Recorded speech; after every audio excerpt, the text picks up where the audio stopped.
আরে উঠোনে এই লিচু গাছটা কোত্থেকে এলো? কাল অব্দি তো কোনো গাছ ছিল না এখানে। টুম্পা, তাড়াতাড়ি এদিকে আয়, দেখ না আমাদের উঠোনে বড় একটা লিচু গাছ হয়েছে।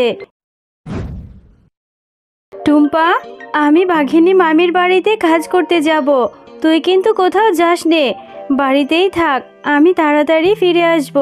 আচ্ছা ঠিক আছে মা, তুমি তাহলে যাও।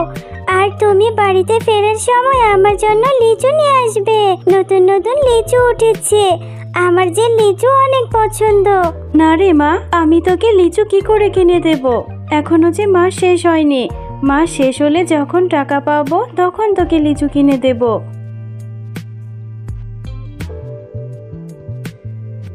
মা তো বললো আমাকে লিচু কিনে দিতে পারবে না। খুব লিচু খেতে ইচ্ছে করছে, আমি যাই। বান্টি ও বিনাদের বাড়িতে লিচুর গাছ আছে, ওদের সাথে খেললে ওরা আমাকে একটা লিচু দিবে। ওই তো দেখা যাচ্ছে বিনা আর বান্টি বসে বসে লিচু খাচ্ছে। কিরে বিনা, তোরা লিচু খাচ্ছিস? তোরা আজকে কি খেলবি না নাকি? জানিস আমারও না অনেক লিচু খেতে ইচ্ছে করছে, কিন্তু মাকে বলেছি মা আমাকে লিচু এনে দিতে পারবে না। হ্যাঁ রে মিনা, আমরা তো খেলবো, তুই লিচু খাবি? আমাদের গাছে অনেক লিচু ধরেছে, আমার মাকে বলবো তোকে লিচু দিবে। সত্যি বলছিস বিনা, আমাকে লিচু দিবি? আচ্ছা ঠিক আছে, চল আগে আমরা সবাই খেলে আসি, তারপরে না হয় তোর মায়ের কাছে বলে লিচু খাবো। হ্যাঁ রে মিনা, খেলবো খেলবো, দাঁড়া এই লিচুগুলো খেয়ে নি। ওই দেখ আমার মাও চলে এসেছে। ও মামা, ওই দেখো মিনা এসেছে। মিনার না লিচু খেতে অনেক ইচ্ছে করছে, ওর মায়ের কাছে টাকা নেই, ও আমাদের কাছে লিচু খাবে, ওকে একটা লিচু দাও না মা। আরে বিনা, এটা কি বলছিস? লিচুর অনেক দাম, এই ছোট লোকের বাচ্চাকে আমি কেন লিচু খাওয়াবো? এই মিনা, তোকে না বলেছি আমার ছেলে মেয়ের সাথে খেলবি না? কাকিমা, আমার তো বিনা ছাড়া আর কোনো বন্ধু নেই, আর আমাকে একটা লিচু দাও না।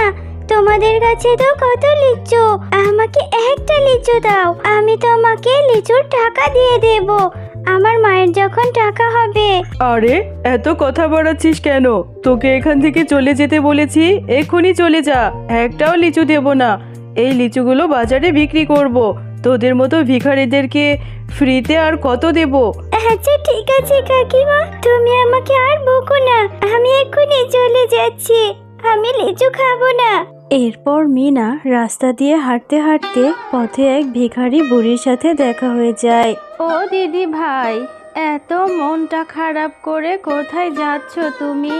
ও বুড়িমা, জানো আমার ভীষণ লিচু খেতে ইচ্ছে করছে, বাজারে কত লিচু উঠেছে, কিন্তু মায়ের কাছে যে টাকা নেই। বাঘিনী কাকিমার কাছে কত লিচু ধরেছে, আমি একটা লিচু খেতে চাইলাম, তবু আমাকে দিল না।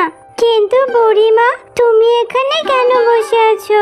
ও, তুমি লিচু খেতে চেয়েছিলে, এজন্য মনটা খারাপ। আমারও যে ভীষণ খিদে পেয়েছে গো দিদি ভাই, সেই সকাল থেকে পেটে কোনো দানা পানিও পাইনি, কেউ ভিক্ষাও দেয়নি, খুব কষ্ট হচ্ছে, হেঁটে যে বাড়ি পর্যন্ত যাব শরীরে সেটুকু বলও নেই। ও, তোমারও তাহলে খিদে পেয়েছে? তাহলে তুমি আমার সাথে আমাদের বাড়িতে চলো, আমার মা সকালে অনেক ভাত রান্না করেছে, আমি তোমাকে ভাত খেতে দেব।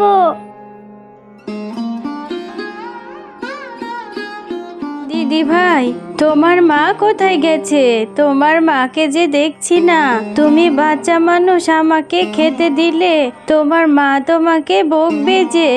আমার মা তো ওই শহরে কাজ করে, আমার মা একটু পরেই চলে আসবে, তুমি এখানে একটু বসো, আমি তোমার জন্য এক্ষুনি ভাত নিয়ে আসছি। এরপর মিনা ঘর থেকে ভিক্ষুক বৃদ্ধা শিয়ালিনীর জন্য খাবার নিয়ে আসে। বুড়িমা, আমি প্লেটে করে ভাত এনে দিয়েছি, তুমি তাড়াতাড়ি খাবারগুলো খেয়ে নাও, তোমার তো অনেক খিদে পেয়েছে, খেয়ে দিয়ে তারপর তুমি আজকে আমাদের সাথে থেকে যাবে। দিদি ভাই, পেটটা ভরে ভাত খেয়েছি। এই যে আমার থলেতেই বীজটা ছিল, প্লেটের উপরে এই বীজটা রেখে গেলাম। এটা তুমি মাটিতে রোপণ করো। এই বীজ থেকে তুমি লিচু গাছ পাবে। সেই লিচু গাছে অনেক লিচু ধরবে।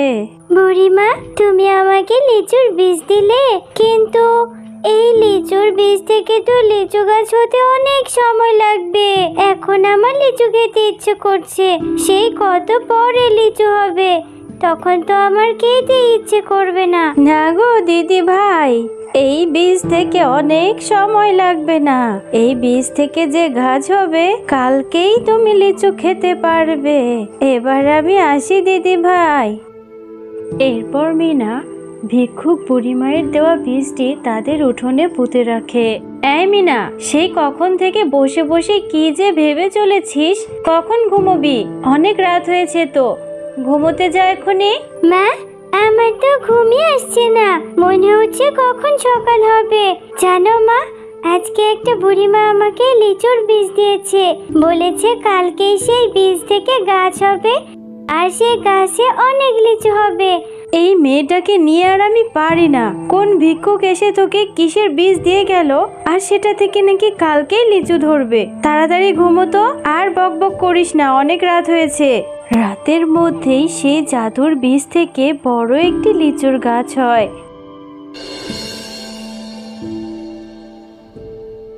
আরে, মিনা তো ঠিকই বলেছিল, সেই জাদুর বীজ থেকে কত বড় একটা লিচুর গাছ হয়েছে।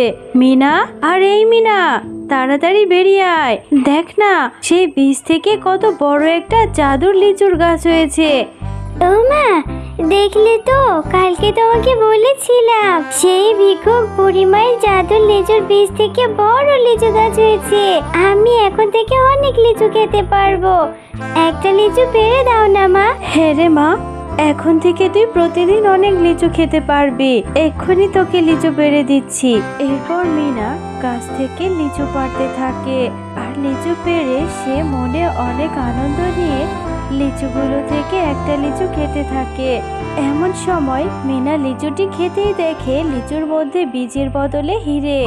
মা, দেখো না, এই লিচুর মধ্যে তো বীজ নেই, বীজের পরিবর্তে এখানে দেখছি বড় একটা হিরে আছে। এটা কিভাবে হলো?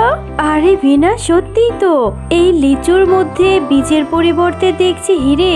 দেখি তো, চল আমরা সবগুলো লিচু ছিলে দেখা যাবে এর মধ্যে কি বীজের পরিবর্তে সত্যি হিরে পাওয়া যায় কিনা।